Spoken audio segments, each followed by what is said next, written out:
Alhamdulillah alladzi 'allama bil qalam 'allamal insana ma lam ya'lam. Wassalatu wassalamu ala asyrafil anam sayyidina Muhammadin sallallahu alaihi wasallam wa ala alihi wa sahabatihi wa atba'il kiram wa ummati jami'an alladhina tamassaku bi syari'atil Islam ila akhir zaman. Subhanaka la ilma lana illa ma 'allamtana innaka antal alimul hakim. Allahumma 'allimna 'ilma ma yanfa'una wa anfa'na bima 'allamtana wa zidna 'ilman nafi'an wa amalan salihan wa rizqan thayyiban. Allahumma inna na'udzubika min 'ilmin la yanfa' wa min qalbin la yakhsha' wa min nafsin la tashba' wa min du'a'in la yusma' wa min ha'ula'il arba'. Wa sallallahu ala sayyidina Muhammad wa ala alihi wa sahbihi wa barik wa sallim tasliman katsira. Walhamdulillahi rabbil alamin. Abna'i at-talabah wa banati at-talibat al-a'izzatu fillah. Malam ini kita sudah berada pada tanggal 6 Zulqa'dah. Ya, sudah kita melepas bulan Syawal dan setelah bulan ini nanti kita akan menyambut bulan Zulhijjah. Zulhijjah itu adalah bulan di mana kemuliaan-kemuliaan secara khusus diletakkan oleh Allah Subhanahu wa taala di dalamnya yang sedapat mungkin dipersiapkan sejak bulan Zulqa'dah. Ya, dan bahkan sebelum bulan Zulqa'dah. Di antaranya adalah ibadah kurban. Ya, ibadah kurban. Ya, satu di antara 3 ibadah yang diletakkan oleh Allah secara khusus di bulan Zulhijjah. Ya, selain kurban ini adalah haji, dan selain haji adalah salat Idul Adha. Ya, salat Idul Adha inilah yang secara berurut waktunya dengan kurban. Ya, itulah arti atau tafsir dari surah Al-Kautsar ayat 2, fasholli li rabbika wanhar. Oleh pada umumnya ulama tafsir memahami bahwa salat yang dimaksudkan pada fasholli li rabbika adalah salat Idul Adha, wanhar, dan berkurbanlah. Abna'i talabah wa banati at-talibat. Jadi sedikit kita akan berbicara tentang kurban. Ya. Semoga kalian bisa juga mempersiapkan dirinya untuk berkurban tahun ini. Ya. Kalau HP saja bisa dibeli, maka kurban itu insya Allah lebih mudah daripada membeli HP mahal. Ya. Sering saya sampaikan kepada jamaah, kenapa engkau beli HP? Kenapa engkau beli motor? Kenapa engkau beli mobil? Sejak kapan engkau disuruh? Coba pikir. Sejak kapan engkau disuruh beli HP? Kenapa beli? Sejak kapan engkau disuruh beli motor? Kenapa beli? Sejak kapan engkau disuruh beli mobil? Kenapa beli mobil? Sementara itu tidak ada perintahnya dalam Al-Quran secara teks. Tidak ada perintahnya di dalam hadis secara teks. Dan hampir ya, tidak pernah dihimbau oleh ulama. Kenapa semua engkau beli? Kenapa? Sementara kurban jelas ada perintahnya dalam Al-Quran, ada perintahnya dalam hadis. Semua ulama menghimbau umat ini untuk berkurban.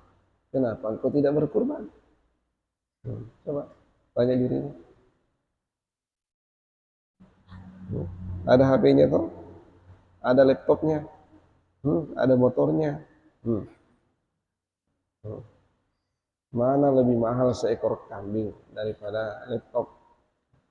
Apalagi HP yang harganya 7 juta, mana lebih mahal? Coba pikir, coba pikir ya. Apalagi yang punya mobil, bisa beli mobil, tidak bisa beli sapi. Sementara ibadah kurban ini, yang namanya sapi, kalau engkau tidak bisa sendirian, bisa patungan sampai 2 orang, 3 orang, 4 orang, 5 orang, 6 orang, sampai 7 orang.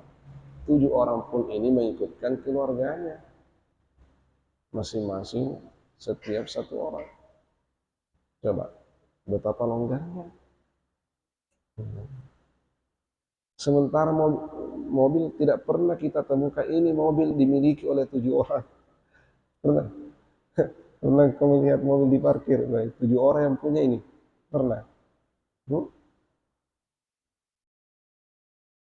Oh, subhanallah. Ini coba renungi itu, renungi. Ya. Kalau engkau mengatakan, ya, ini kan kita butuh, ya. Tidakkah engkau butuh dengan manfaatnya kurban? Tahukah engkau manfaatnya kurban menurut hadis?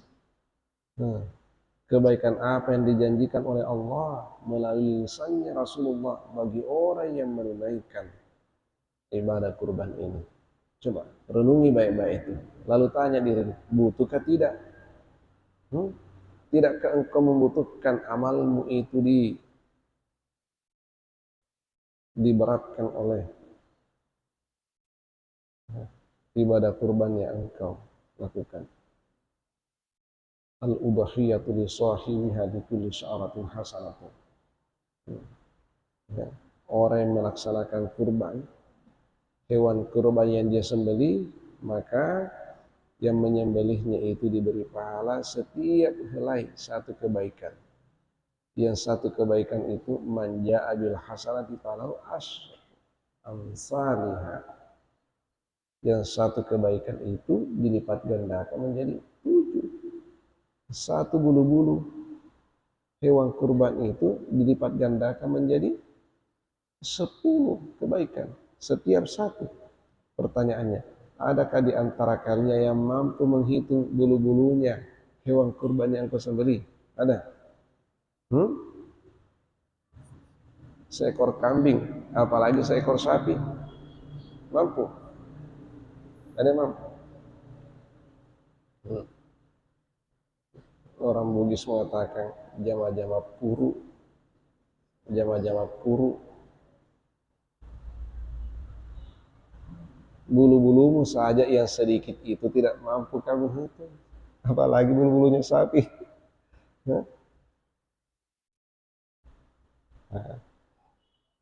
Lalu jangankan sekujur tubuh kita ini bulu mata saja ini. Adakah di antara kalian yang pernah tahu berapa jumlah helai bulu matanya? Ada? Ada? Itu saja yang sedikit itu tidak bisa engkau menghitungnya. Apalagi bulu-bulunya sapi, bulu-bulunya kambing yang engkau kurbankan. Tidak akan mungkin engkau bisa menghitungnya. Itu artinya pahala yang disiapkan bagi orang yang berkurban tidak akan mungkin bisa dihitung oleh hitungan manusia. Tidak akan mungkin. Kenapa engkau masih tidak tergiur juga? Nah, ya.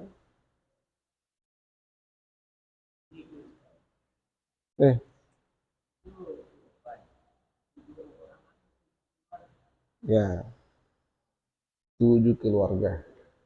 Ya. Jadi maksudnya begini, untuk seekor sapi boleh patungan 7 orang, masing-masing orang membawa keluarganya. 7 kepala keluarga, masing-masing membawa anggota keluarganya. Ya, kalau 7 orang itu maksudnya bagi kita yang mengikuti pendapat ulama yang membolehkan berkurban untuk orang yang sudah wafat. Almarhum, almarhumah, orang tua kita yang sudah wafat, bolehkah kita berkurban untuk mereka? Ya, ada 3 pendapat ulama. Pendapat yang pertama mengatakan tidak boleh. Pendapat yang kedua mengatakan boleh, yang penting ada wasiat. Pendapat yang ketiga mengatakan boleh sekalipun tidak ada wasiat. Ya, disinilah kita pada umumnya. Ya, yang mengkiaskan antara puasa, haji, umrah dengan kurban. Ya, kita boleh berpuasa untuk menebus ya qada puasanya orang tua kita yang sudah wafat. Kita boleh menghajikan orang tua kita yang sudah wafat, boleh mengumrahkan badal haji badal umrah untuk orang-orang tua kita yang sudah wafat, boleh. Dan itu hadisnya ada. Ya, tidak satu, banyak. Ya, maka kelompok ulama yang ketiga ini mengkiaskan. Ya, ini kurban, haji, umrah, puasa sama-sama ibadah. Ya, kalau sama-sama ibadah ya hukumnya sama. Ya. Nah, kalau berbicara mengorbankan, kita berkurban untuk orang yang wafat. Nah, inilah orang, bukan keluarga. Di bapak kita ya, satu porsi itu. Jangan mengatakan, oh bapak ini satu keluarga saja dengan mama. Jadi bisa saja seekor kambing 2 orang. Tidak boleh. Ya, kalau orang yang sudah wafat itu tidak ada cerita keluarga. Nah, satu untuk 1 orang. Nah, orang hidup itu ada. Kan tidak ada kuburan itu mengatakan, oh ini kepala keluarga ini kakaknya ini, tidak ada. Jadi itu berlaku untuk orang hidup. Ya, kepala keluarga mengambil 1 porsi dari 7 porsi untuk seekor sapi, nah, mengikutkan anggota keluarganya. Ya. Anggota keluarga yang dimaksud adalah yang ditanggung nafkahnya. Nah, semua yang ditanggung nafkahnya, itulah keluarganya. Ya, Ustaz. Ya. Jadi kita lanjut tadi ya. Itu. Jadi kalau kita pahami syariat kurban ini, ya syariat kurban ini, ya, yang disembel itu seekor kambing yang usianya 1 tahun lebih. Seekor kambing yang usianya 1 tahun lebih. Nah, jantan betina sama, ya. Jangan memahami seperti kebanyakan orang, dikiranya hanya betina, dikiranya hanya jantan, betina tidak. Padahal ya kurban sama saja dengan akikah. Bukan jenis kelamin yang dilihat adalah usianya. Bukan juga tanduknya, bukan juga jenggotnya, ya. Ya, bukan jenggotnya itu mengatakan, belum bisa ini karena belum ada jenggotnya. Bukan, kambing itu kalau betina susah dapat jenggot itu. Jadi bukan jenis kelaminnya. Ya, yang jadi ukuran itu adalah usianya. Kambing usia 1 tahun lebih. Ya. Sapi usia 2 tahun lebih. Jantan betina sama saja. Yang ketiga, onta usia 5 tahun.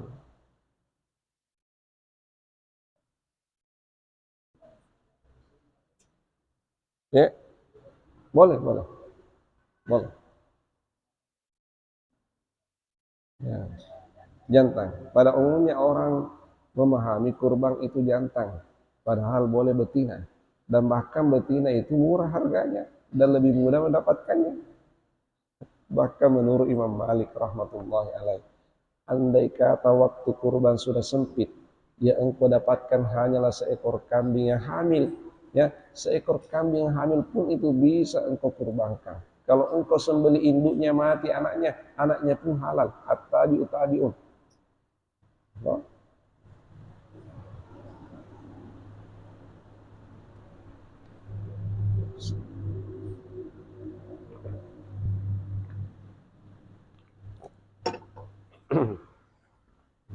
Nah, itu.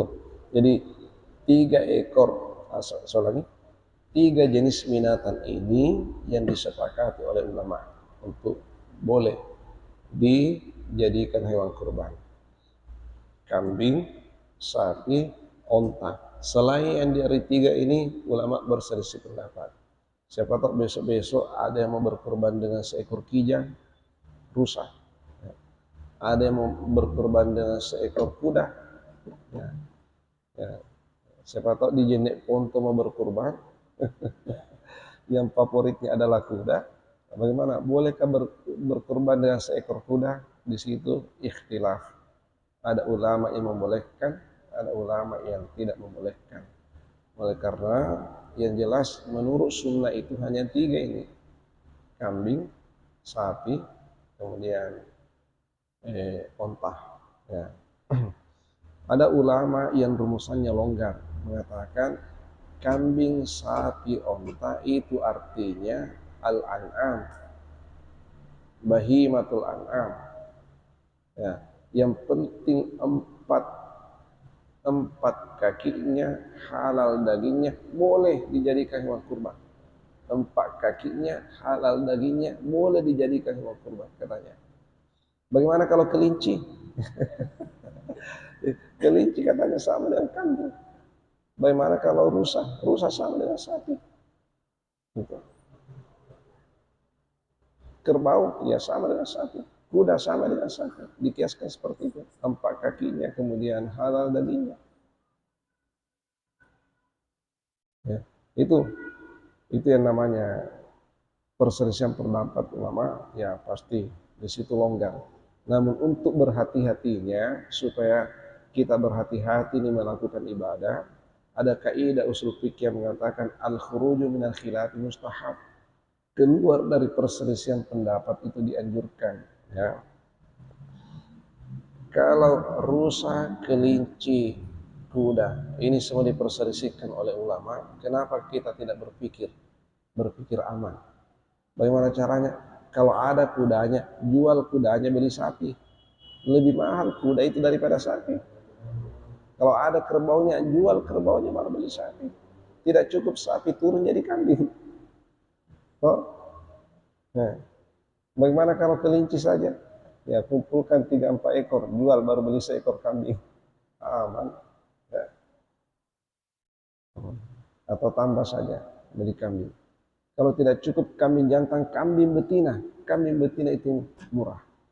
Murah itu kambing betina. Kambing jantan itu 3 juta, kambing betina itu ada 2 juta. Nih, ada 2 juta kambing betina. Mudah, murah. Bisa juga besar, gemuk. Nah, yang afdal itu bukan jantan betinanya, yang afdal itu adalah gemuknya, besarnya. Ya. Auzimu dhahayakum fa innahu yaumal qiyamati matayakum. Itu Nabi menghendaki supaya ya, hewan kurban kita itu yang gemuk-gemuk, ya, pilih yang besar-besar. Itulah sehingga Imam Asy-Syafi'i mengatakan yang paling afdal itu adalah onta, karena onta itu yang paling besar. Ya. Tapi Imam Malik mengatakan tidak, yang paling afdal itu kambing, karena kambing adalah yang paling lembut dagingnya. Ahsanul luhumi lahmus syat, sebaik-baik daging itu dagingnya kambing. Apatah lagi kalau kita melihat ceritanya ini kurban, ya, ketika Nabi Ismail alaihissalam ingin disembelih oleh bapaknya, abahnya Nabi Ibrahim alaihissalam, tiba-tiba beliau tergantikan dengan apa? Dengan onta, dengan kelinci, ya? Dengan apa? Kambing toh? Nah, makanya Mama mengatakan kambing yang lebih afdal. Cuma kita di sini ya, hampir tidak ada yang kurban dengan kambing, karena semua takut kolesterol, takut hipertensi. Nah, padahal ahsanul luhum lahmus syat, sebaik-baik dagingnya kambing. Ya, kita kembali tadi. Nah, coba anak-anakku semua perhatikan seperti apa caranya atau seperti apa yang Maha Kuasa berbicara kepada manusia tentang ibadah kurban ini. Ya. Ketika Al-Quran menginformasikan syariat kurban, bagaimana? Saya tanya dulu. Surah yang terpendek di dalam Al-Quran itu surah apa? Al-Kautsar. Betul. Sekarang yang dibicarakan di dalam surah Al-Kautsar itu apa? Apa? Hah?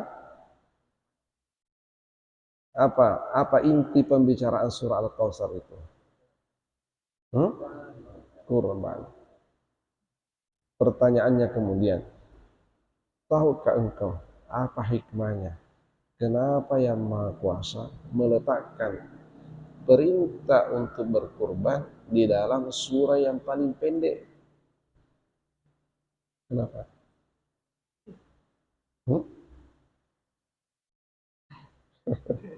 Kenapa? Tidak sempat engkau pikirkan itu? Bismillah.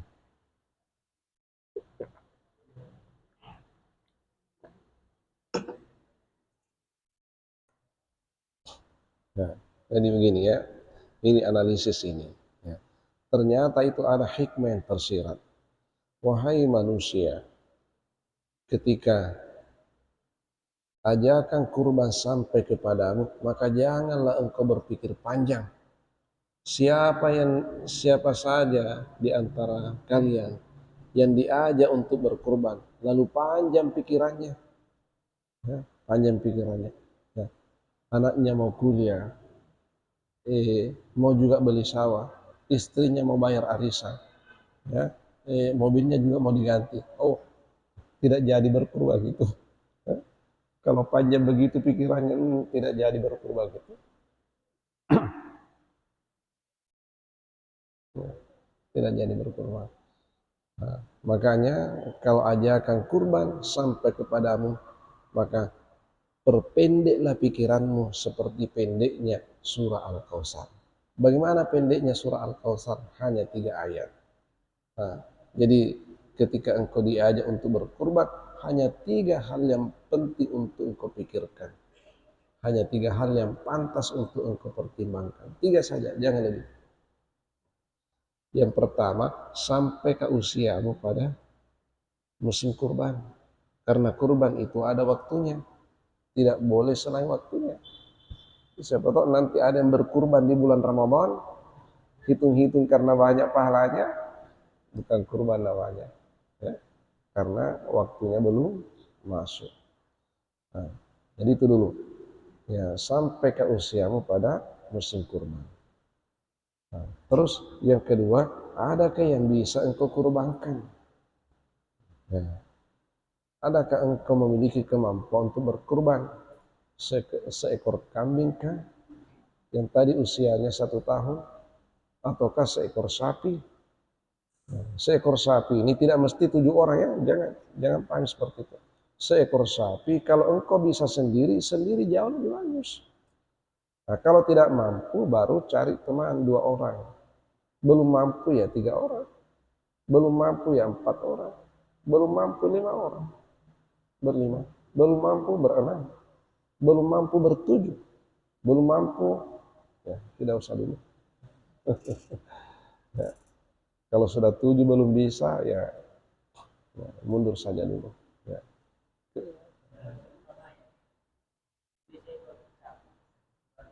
Ya.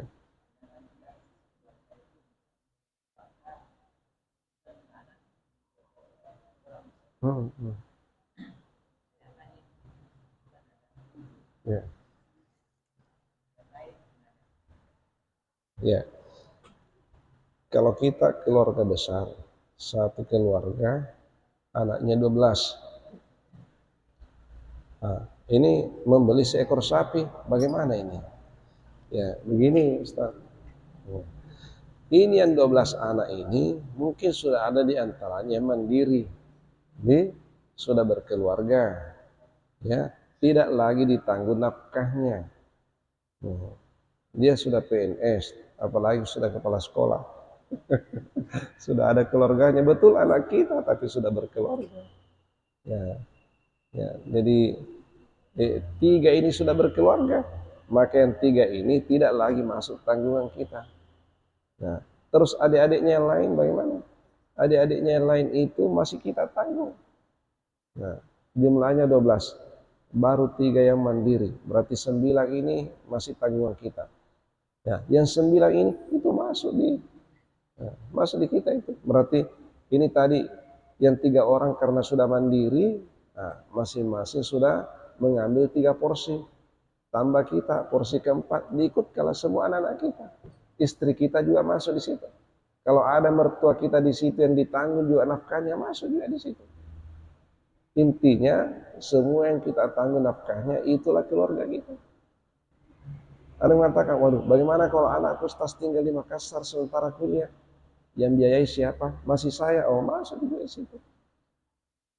Sekalipun tidak serumah, tapi kita yang tanggung nafkahnya masuk di situ. Itulah Rasul mengatakan, hadihi udhiyatun li Muhammadin wa li ali Muhammad. Muhammad dan keluarganya Muhammad. Keluarganya Nabi itu berapa itu? Ya, istrinya saja ketika itu 10. Jadi semua yang ditanggung nafkahnya itu masuk di situ. Ya. Jadi ini syariat kurban ini lembut. Ya. Kalau saja anak-anak kita, 3 anak kita semua dibelikan HP, ya Allah, 1 HP itu harga berapa itu ya? Nah sekarang ini anak sekolah saja tidak mau pakai HP yang biasa-biasa. Semua pakai HP yang jutaan harganya. 2, 3 juta, 4 juta. Kalau harga HP-nya 3 juta, anaknya 3, masing-masing punya HP, 9 juta di situ. Bapak ibunya juga ada HP-nya, sudah berapa juta itu? Ya. Ini sudah 15 juta, sudah melebihi harga seekor sapi yang layak untuk dikorbankan. Inilah. Nah, jadi sekarang ini kalau ada orang yang punya uang 2 juta sudah bisa cari teman 7 orang itu, karena 14 juta sudah dapat sapi jantan yang usianya di atas 2 tahun. Itu 2 juta saja. Kenapa? Masih berpikir. Kenapa masih berpikir? Sementara laptopnya itu 6 juta harganya. Jadi andai kata semua umat ini paham betapa mudahnya ini ibadah kurban, betapa mulianya ini ibadah kurban, memperberat timbangan amal kebaikan kita, mengurangi dosa-dosa kita. Karena itu ada dalam hadis itu bahwa ya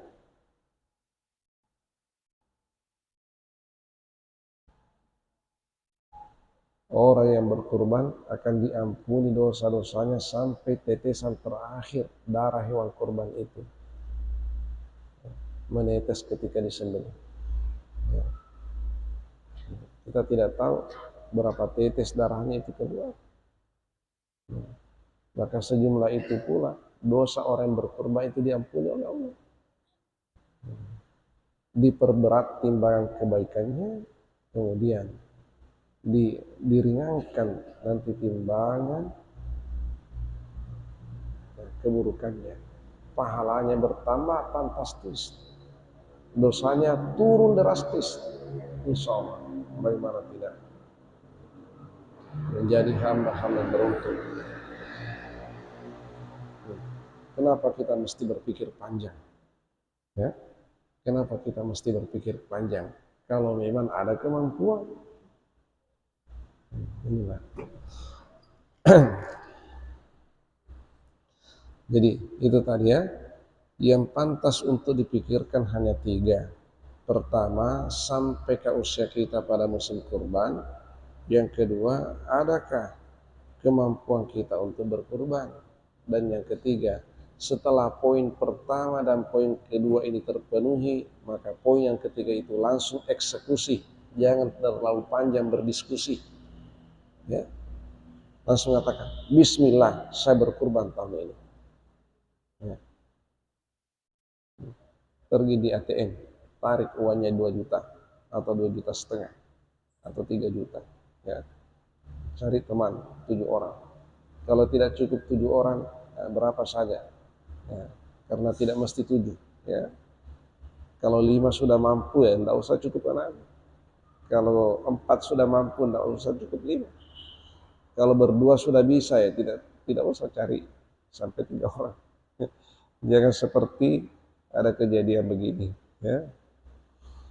Ya. Ada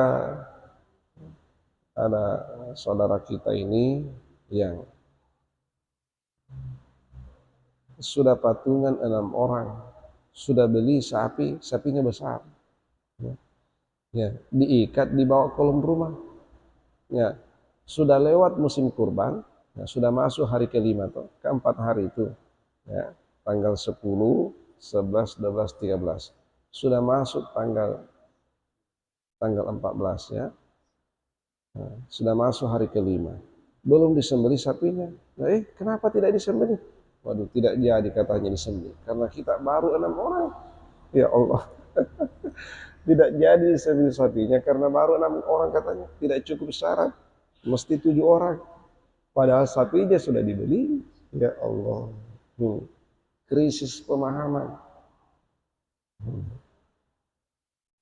7 orang itu atau 7 keluarga itu bukan syarat. Itu hanya rukhsah, keringanan. Boleh bertujuh bagi mereka yang tidak mampu berenam.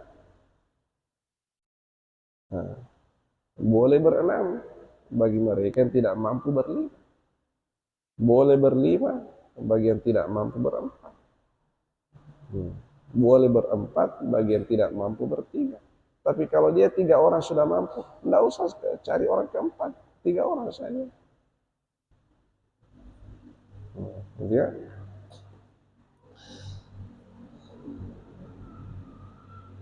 Nah, terus,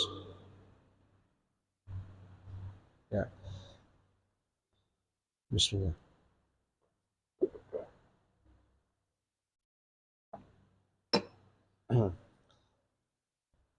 Ayat yang pertama surah Al-Kautsar. Ini yang Maha Kuasa sangat lembut berbicara kepada hambanya. Ya. Tidak langsung mengatakan, wahai manusia berkurbanlah. Tidak. Ayat pertama itu hanya mengatakan, inna a'tainakal kautsar. Sesungguhnya kami, wahai Muhammad. Nah, ini Nabi yang diajak berbicara oleh Allah. Mukhatabnya itu kepada Rasulullah, bukan kepada semua manusia, tidak, hanya kepada Rasulullah. Ya, secara teks, inna a'tainaka al-kautsar. Sesungguhnya kami, wahai Muhammad, yang telah menganugerahkan kepadamu al-kautsar. Ni'matun azimah, ni'matun kabirah, ni'matun katsirah, la tuhsuha. Ya, nikmat Allah yang besar yang tidak mampu engkau menghitung-hitungnya. Ini Rasulullah yang diajak berbicara oleh Allah, tapi hakikatnya itu semua manusia, terutama umat Rasulullah. Nah, wahai hambaku, tahulah engkau bahwa semua nikmat yang engkau rasakan, yang telah engkau rasakan, yang sementara engkau rasakan, dan yang akan engkau rasakan, kau harus tahu bahwa itu semua anugerah dari Tuhanmu. Ya, anugerah dari Tuhanmu. Dan jangan engkau terlalu dangkal memahami yang namanya nikmat. Memahami yang namanya rezeki. Rezeki itu tidak hanya uang. Ada orang ketika tidak ada uangnya sudah mengatakan, habis rezekiku ini. Kenapa tidak ada lagi uangnya? Sudah kering kantongnya. Padahal yang namanya rezeki tidak hanya uang, tidak hanya harta. Yang lebih berharga dari uang dan harta itu adalah kesehatan. Coba, kesehatan itu. Kesehatan bukan segala-galanya, tapi tanpa kesehatan segala-galanya tidak ada artinya. Toh, hidup ini hampa kalau kita sakit. Tidak ada gunanya itu. Sekalipun mobilmu Pajero, ya, rumahmu 7 tingkat, HP-mu 13. Tapi kalau kamu sakit diimpus di rumah sakit, apa artinya semua itu? Nah, itu kesehatan. Ada orang yang gagal jantung, ya, maka diberangkatkanlah ke Singapura untuk dioperasi. Ternyata positif, jantungnya gagal.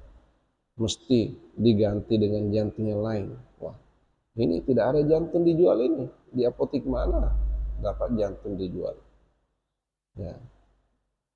Kalau ada manusia yang mau mengorbankan jantungnya, didonorkan jantungnya, maka dia juga harus korban itu. Karena jantung itu tidak ada cadangannya. Beda ginjal. Ginjal masih boleh. Didonorkan sebelah, masih ada satu. Kalau jantung tidak, hanya satu. Begitu engkau donorkan, maka engkau innalillah. Memang. Jadi kalau ada siap mendonorkan jantungnya, nah, diberi triliunan rupiah. Nah, jadi 1 triliun itu murah untuk satu jantung, menyelamatkan nyawa seorang manusia yang krisis jantung. Coba, subhanallah, kita ini yang tidak bermasalah jantungnya luar biasa. Uang 1 triliun itu ya sangat murah, sangat murah dari jantung yang sehat yang kita miliki. Ini baru jantung. Berarti engkau lebih kaya daripada orang yang memiliki sekian triliun rupiah tapi bermasalah jantungnya. Berarti kita ini kaya ini. Yang diberi kesehatan oleh Allah, alhamdulillah, kita ini orang kaya ini. Betapa banyak orang yang mau berani membayar sebanyak apapun sejumlah uang yang dia miliki. Yang penting ini tadi kesehatannya itu bisa terjaga. Nah, ternyata alhamdulillah. Cuma contoh kecil itu napas kita, keluar napas kita itu. Kira-kira andai kata ada orang yang tarik napasnya, lalu tidak bisa lagi keluar, nanti dibayar 1 miliar baru bisa keluar. Kalau ada uang 1 miliar, bayar tidak itu? Kalau kamu kata sayang kalau 1 miliar dibayar baru napas bisa dihembuskan. Ya, coba tidak usah kau bayar. Napasmu tertahan terus gimana? Subhanallah. Inilah makna semua Al-Kautsar yang kadang kita tidak sampai di situ berpikirnya. Ya. Semua yang engkau rasa sejak bangun tidur sampai tidur kembali, sejak matamu itu terbuka sampai nanti tertutup, semua itu adalah nikmat Allah. Tidak mampu engkau menghitung-hitungnya. Wa in ta'uddu nikmatallahi la tuhsuha. Tidak ada alat yang bisa menghitung-hitung nikmat Allah. Tidak ada. Wahai manusia, setelah engkau tahu ini, harta nikmat Allah, uang nikmat Allah, yang lebih berharga dari ini adalah kesehatan. Yang lebih berharga dari kesehatan adalah keimanan. Ya. Ma u'tiya li abdin ba'da yaqinin afdalu minal mu'afat. Dia adalah seorang hamba diberikan karunia oleh Allah setelah kesehatan melebihi nikmatnya. Nah, setelah keimanan melebihi nikmatnya kesehatan. Jadi keimanan dulu yang tertinggi, berikutnya kesehatan, berikutnya harta, berikutnya yang lain-lain. Nah, alhamdulillah mungkin semuanya itu kita miliki. Keimanan kita sudah miliki, kesehatan alhamdulillah kita miliki. Nah, ada secerca iman dalam hati, alhamdulillah. Ya. Kesehatan juga alhamdulillah, kita bisa duduk di majelis ini sehat-sehat, tidak batuk-batuk. Ya. Yang ketiga, ya, harta HP-nya bagus-bagus. Sebagian sudah ada motornya dan mungkin sudah ada mobilnya. Itu semua nikmat Allah itu. Belum lagi kempes dompetnya tapi ada ATM-nya. Ah, nikmat Allah semua itu. Syukurilah. Setelah engkau mengetahui, engkau harus mensyukurinya. Dengan cara apa? Nah, ayat yang kedua mengatakan, fasalli li rabbika wanhar. Ya. Kenapa didahulukan fasalli baru wanhar? Kenapa? Nah, insya Allah nanti ya, pengajian berikut kita akan lanjut. Wallahu a'lam. Bismillahirrahmanirrahim. Alhamdulillahirabbil alamin. Wassallallahu ala sayyidina Muhammad wa ala alihi wasallam ajma'in. Rabbana zidna ilman nafi'a warzuqna fahman sabita. Allahumma rzuqna fahman nabiyyin, hifdzal mursalin, ilhamal malaikatil muqarrabin. Subhanakallah bihamdik nashhadu an la ilaha illa anta nastaghfiruka wa natubu ilaik. Subhana rabbika rabbil izzati amma yasifun wa salamun alal mursalin walhamdulillahi rabbil alamin. Wa ma taufiqi illa billah, alayhi tawakkaltu wa ilayhi unib. Billahi taufiq wa da'watu wal irsyad. Assalamualaikum warahmatullahi wabarakatuh.